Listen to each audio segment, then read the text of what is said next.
ஏழு ஜென்ம பாவம் தீரும் இறைவா உனை எண்ண தேவாரம் பாட அந்த ஞானம் வருமே மனம் கொள்ள.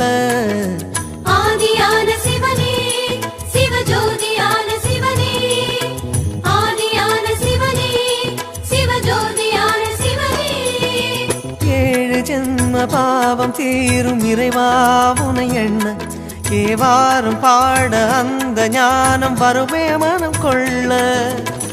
தாழும் நிலை வாராமல் காப்பவன் நீதானே, வாழும் வழி சொல்பவனே வள்ளல் பெருமானே, அண்ணாமலையானே அன்பின் பொருள் நீயே, அருணாச்சல சிவனே ஆற்றல் வடிவோனே, சக்தியின் கலையாய் பக்தியின் நிலையாய் தோன்றும் சுடரோனே, உண்ணாமுலையின்